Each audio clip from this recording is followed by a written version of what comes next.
Jesus desceu ao monte, depois passaram a madrugada ali, versículo 3, versículo 2 ainda, né?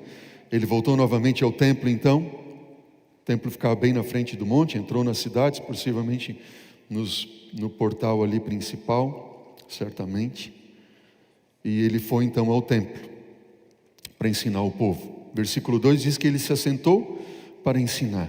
Versículo 3, veja o que diz a Bíblia. Os escribas e fariseus trouxeram à sua presença uma mulher. Não diz o nome dela, só diz uma mulher.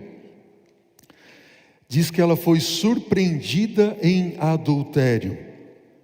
E fazendo ela ficar de pé no meio de todos, disseram a Jesus: Mestre, esta mulher foi apanhada em flagrante adultério, e na lei nos mandou Moisés que tais mulheres sejam apedrejadas. Tu, pois, o que tu dizes? O que tu dizes? Notem, alguns pontos aqui para a gente pegar dessa história bíblica. Número 1, é certo que a lei de Moisés, e a gente encontra isso lá no livro de Deuteronômio, capítulo 22, também no livro de Levítico, capítulo 20, aquele que fosse apanhado em adultério, seja homem, mulher, os dois apanhados em adultério, ok? Os dois deveriam ser apedrejados, os dois, não somente um, certo? Os dois eram levados para fora da cidade e eram então apedrejados. O salário do pecado é a morte. Alguns pecados Deus considerava de uma forma diferente diante do povo. Um deles era o pecado do adultério. Deus não considera o pecado do adultério diante de nós como um outro pecado. Aquele que adulterasse tinha que morrer. Aquele que transgredisse o sábado tinha que morrer. Aquele que praticasse atos sexuais com animais ou com pessoas semelhantes do mesmo sexo também eram apedrejados. O que Deus queria ensinar com isso? Bom, existem muitas coisas, a gente não vai entrar nesses detalhes hoje em nosso estudo, mas eu vou só dar uma pincelada para vocês, que quando Deus criou o homem, Ele criou a sua imagem, e disse para o homem deixar a casa do pai e da mãe para se unir à sua esposa, para se tornarem uma só carne e para terem filhos. Deus criou ali a família, que era a imagem de Deus. Homem e mulher tenham filhos. Tudo isso que fere com a instituição, com o princípio básico, fundamental da criação, com a sua fonte, o seu pilar na família, para Deus é muito abominável. Estão entendendo a ideia ali? E essa semana saiu uma reportagem, inclusive, onde o líder maior da igreja romana aceita a união homoafetiva. E a base disso é porque ele já rejeitou, não faz muito, dizendo que o relato da criação do Gênesis é um conto de fadas. Quem é que pode acreditar nesse relato da criação? Aí vai tudo por água abaixo.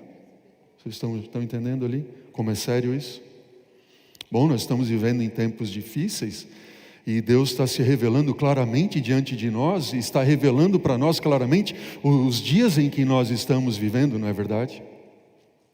Muito sério. Bom, existem tantos outros motivos, além desses que eu mencionei, que fere, né, ali a instituição mais sagrada de Deus, que é reflexo do seu próprio caráter, a questão do adultério, do apedrejamento. No entanto, lembro que o casal que adulterasse, os dois eram apedrejados, não é verdade?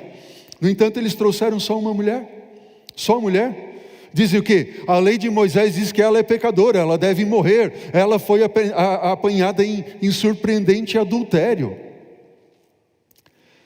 Eu queria que você pensasse comigo aqui agora o seguinte: para essa história, para esse estudo de hoje ficar assim mais claro na sua mente e as aplicações que Deus tem para nós, eu quero que você olhe para essa história e lembre que a Bíblia não fala o nome da mulher, e isso tem um motivo. Existem muitas indicações bíblicas de que essa mulher fosse Maria Madalena, ok?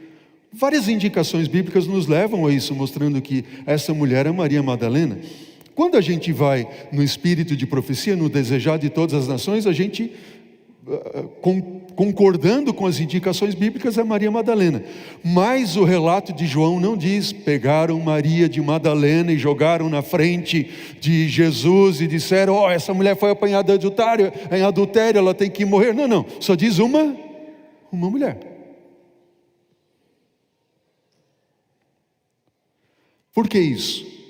E agora vem a questão para você entender melhor o que Deus tem a ensinar para você e para mim, que na Bíblia, uma mulher representa quem? A igreja de Deus. E nós temos isso ali em Efésios capítulo 5, versículo 22 e 23, e outras passagens tantas do Antigo Testamento. Uma mulher representa uma igreja. Nós fazemos parte da igreja de Deus, que é representada pela mulher. Quando nós vamos no Antigo Testamento, por exemplo, no livro de Oséias, nós temos ali Deus dizendo para Oséias, que é aquele que significa salvação, ou salvador, ou Shua, ok? E Yeshua, depois vem Josué, que parte do nome Oséias, quer dizer, o Senhor é salvação, Ele é o meu salvador. Aí vem o nome de Jesus.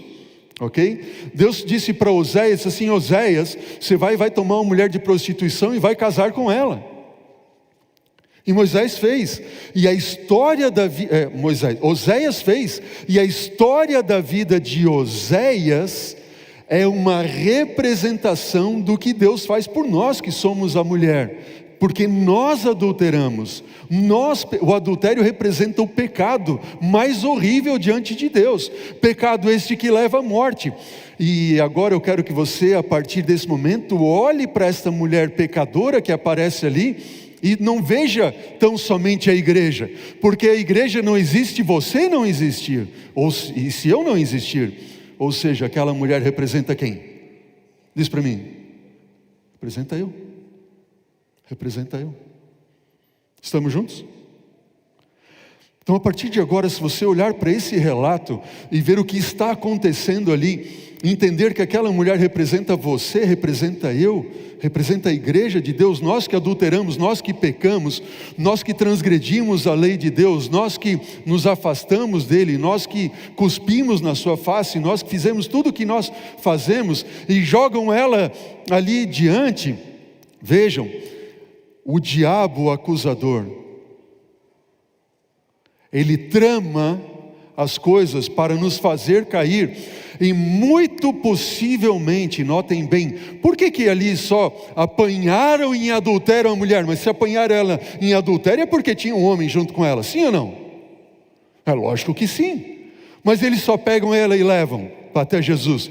Muito possivelmente isso nos indica que os próprios sacerdotes, escribas ali, os líderes, religiosos, fizeram com que um homem, pagaram possivelmente, fizesse toda aquela trama, para apanhar ela. E por isso não levaram ele. O que representa isso? Isso representa o diabo, o grande acusador. Ele mesmo trama para nós cairmos. E quando nós caímos, o que ele faz? Ele nos leva diante de Deus e faz o quê? Está vendo? Esse é o André, teu filho, aquele que você escolheu para ser pastor. Olha o que ele fez. Ele tem que morrer, esse miserável. É assim que o diabo faz, sim ou não? Ele faz com cada um de nós. Ele faz a gente cair, ele faz a trama, e o demônio que fez a gente cair, que nos levou a cair, não há desculpa para o pecado, lógico, mas nós caímos, e o diabo arma para nós cairmos, e nós sofremos quando caímos, e a nossa família sofre, e todos sofrem quando nós caímos. Ele joga a gente diante de Deus assim, esse camarada aí tem que morrer. E aquele demônio que fez a gente cair, ele fica do lado de fora dizendo, é isso aí, tem que morrer, tem que morrer. Porque muito possivelmente, aquele indivíduo que deitou com a mulher, estava ali entre eles dizendo, tem que morrer. Estão entendendo? Sabe o que mais o diabo faz, queridos? O diabo, eu acredito, na sua legião de demônios, tem demônios especialistas em várias áreas. Quem? Sabe o especialista? Aquela área. Eu não sei qual é o teu ponto fraco. Eu não sei qual é o teu ponto fraco. Eu não sei onde é que você cai. Mas o diabo sabe, os demônios sabem. Sabe ou não sabe? Aí o Satanás, ele chama os demônios assim, olha, para ele lá, assim como foi para aquela mulher, por exemplo, é uma tentação de ordem sexual. E tem os demônios especialistas em fazer você que tem essa fraqueza cair neste ponto. E eu digo mais, talvez desde pequeno que você nasceu, ele já foi cultivando aquilo, que o seu pai tinha problema com isso, talvez o seu avô, e isso serve para bebida, isso serve para mentira, isso serve para tudo quanto é tipo outro de pecado. Só que a boa nova qual é? É que somente mediante a terceira pessoa da divindade, o Espírito Santo de Deus, Ele pode nos fazer vencer toda a tendência, número 1, herdada, e número 2, cultivada para o mal. Amém? Sabe o que isso significa? Que você já tem a vitória garantida.